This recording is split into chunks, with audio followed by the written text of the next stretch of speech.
Actuellement, la plus grande difficulté pour un jardinier, c'est cette ressource en eau qui est de plus en plus rare. Comment on peut éventuellement adapter la palette végétale à des espèces qui puissent se passer de notre arrosage manuel et ponctuel? Des fougères ont été plantées à la création du jardin. Et ces fougères, malheureusement, ont moins en moins d'humidité parce que les périodes de sécheresse sont de plus en plus longues.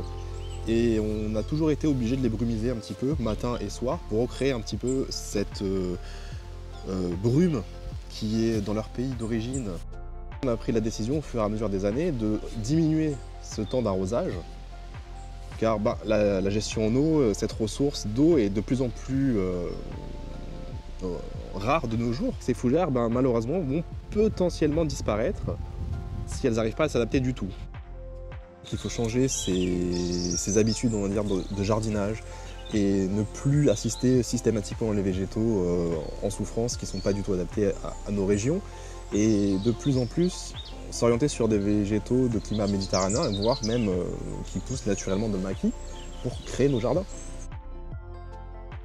C'est des bambous qui ne sont pas originaires de notre climat et peut-être que dans un futur on devra peut-être les remplacer par autre chose.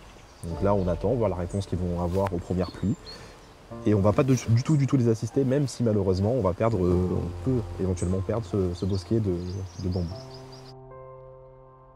Il faut que le jardinier pense tous les jours, est-ce que cette espèce va tenir? Est-ce que cette espèce va pouvoir s'adapter avec un petit peu plus d'eau, un petit peu moins d'eau?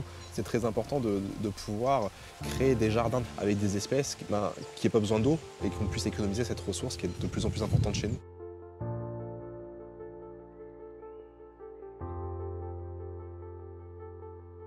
Il y a 1000 façons d'arroser. On ne va pas aller donner un petit biberon à chaque plante tous les matins, comme dans une serre ou un petit jardin. Le but, c'est que les plantes soient le plus autonomes possible. Les premières années, on va quand même les arroser, mais le but, c'est qu'après, ça soit autonome.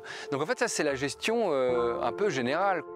Ça veut dire qu'il faut encore plus choisir la bonne espèce. Il y a des espèces adaptées à des endroits, et ça, c'est le travail du jardinier. Ces ressources en eau sont de plus en plus rares et il faut trouver l'équilibre. Et il faut aussi trouver cette évolution de manière constante et qui soit assez naturelle.